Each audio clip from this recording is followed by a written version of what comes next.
नमस्कार दोस्तों, आज मैं आपके लिए एक ऐसा बिज़नेस आइडिया लेके आया हूं जो मात्र 10,000 से शुरू हो सकता है।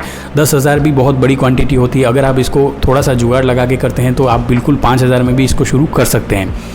ये बिज़नेस है जलेबी का बिज़नेस। जलेबी का बिज़नेस अगर आपको शुरू करना है तो आप इसके लिए कुछ भी आपको एक्स्ट्रा करने की ज़रूरत नहीं होती। आप बिल्कुल रोड साइड पर, ये हमारे यहाँ पर बहुत फेमस है ये बिज़नेस, इसीलिए मैंने इसके वीडियो बनाने के बारे में सोचा है। देखिए, इसको शुरू करने के लिए मात्र आपके बहुत ही कम अमाउंट में शुरू हो जाता है। सबसे पहली मेन चीज़ तो ये होती है। और तो ऐसा बिज़नेस है जो बहुत कम खर्चे में शुरू हो जाता है लेकिन बहुत अच्छे से चलता है। आप शाम के टाइम इसको बहुत अच्छे से इसको रन कर सकते हैं। 2 से 3 घंटा 4 घंटा अगर आप चलाते हैं तो भी आप अच्छा खासा इसमें प्रॉफिट अर्न करके रोज़ अपने घर जा सकते हैं। इसमें जो बेसिक चीज़ होती है वो आप इसमें जलेबियाँ होती है। जलेबियाँ यानी कि आप इसमें मैदे का बैटर तैयार करेंगे। फिर आपको तो पहले थोड़े कम लेवल पे आपको इसको बनाना सीखना पड़ेगा। अगर आपको बनाने आती है तो और अच्छी बात है। आप अपने साथ किसी साथी को भी रख सकते हैं। बाकी ये काम अकेले भी हो सकता है, ऐसा कुछ भी नहीं होता। आप जलेबियाँ बनाएंगे, उसको पैक करेंगे। जैसे लोहे का जो सिंपल केबिन होता है, अभी क्लिप में आपने देखा, छोटा सा केबिन आप तैयार करिए। इसलिए मैंने कहा था कि वो जो ये खर्चा है वो 10 से 12,000 जा सकता है इस बिज़नेस को शुरू करने के लिए। आप फिक्स जगह पे केबिन रखेंगे।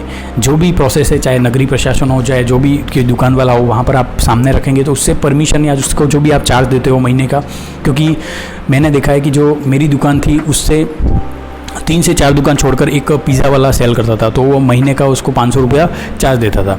हमारे यहाँ कस्बे के हिसाब से इतना ही रेंट होता है। लेकिन आप सोचिए, उस दुकान वाला यानी कि किराना वाले के वहाँ पर कितने कस्टमर आते हैं, उसके कस्टमर बन जाते थे। मतलब कस्टमर को उसको अलग से लाने की ज़रूरत नहीं होती थी। इस तरीके से काम हो सकता है। आपको अगर कोई फिक्स ऐसी जगह मिलती है तो वहाँ पर आप कर सकते हैं। बाकी रोड साइड में भी ये काम हो सकता है। एक लारी से भी इस काम को शुरू किया जा सकता है। बिज़नेस करने के अंदर कोई भी शर्म नहीं होनी चाहिए। सबसे मेन चीज़ ये बताऊँ, मिडिल क्लास के अंदर सबसे बड़ा इशू यही आता है कि वो काम करने के से घबराता है। कह सकते हैं बहुत सारे बहानेबाजी करता है कि यार लोग क्या कहेंगे, वो नहीं करेंगे। भाई मैं एक बात बताऊँ, अगर आप जॉबलेस होते हो, आपकी अर्निंग नहीं हो रही है, तो कौन आपकी घर पे आपको परिवार को पालने के लिए आता है या फिर आपके परिवार को पैसे देता है? कोई नहीं देता। सब बातें ही करते हैं। अगर आप कोई काम नहीं करते हो तो भी सुनाएंगे, कोई काम करते हो तो भी लोग बोलेंगे। आपको किसी से कोई घबराने की ज़रूरत नहीं होती। आप अपना मन से काम करिए। और अगर आपको लग रहा है कि आप अपने क्षेत्र में नहीं कर सकते तो आप किसी दूसरे क्षेत्र में जाके भले रेंट पे रह के भी काम शुरू करिए, ताकि आपको कोई भी किचकिच नहीं करे। इसमें रॉ मटेरियल वही हो गया, आपका बैटर हो गया, मैदे का बैटर करके आप उसको तलेंगे, तेल में आप उसको कर सकते हैं। फिर एक चाशनी का अच्छे से चाशनी तैयार करिए। चाशनी की मिठास के ऊपर ही सबसे मेन होता है चाशनी का। जलेबी की सबसे मेन खास बात होती है कि जलेबी अगर आप अच्छे से बनाते हैं, देखिए बहुत सारी जलेबियाँ कड़क बनाते हैं, इस टाइप से नहीं। आप बिल्कुल सॉफ्ट जलेबी तैयार करिए, बड़ी जलेबी तैयार करिए और अच्छे से उसको रस को अंदर तक जाने दीजिए। और अगर आप उसको सेल करेंगे तो मैं कह रहा हूँ 1 से 2 जलेबी खाते ही कस्टमर। और हाँ, एक चीज़ और, जैसे इसमें क्या होता है कि किलो का भाव होता है। जैसे किलो के हिसाब से सेल करते हैं, 250 रुपये किलो के हिसाब से, 300 रुपये किलो के हिसाब से।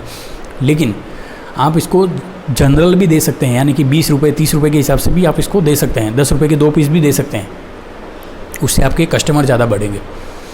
तो ये एक बहुत अच्छा काम है। अगर फिक्स आपकी दुकान वगैरह है या कोई भी आप खाने पीने का काम करते हैं तो आपको फूड लाइसेंस रजिस्ट्रेशन करवाना अनिवार्य होता है। बिज़नेस के लिए कुछ भी अलग से चीज़ नहीं होती। मैंने पहले ही कहा था, ये सबसे सरल बिज़नेस है। तो आप इस बिज़नेस को करने के बारे में एक बार थोड़ा सा सोचिएगा ज़रूर।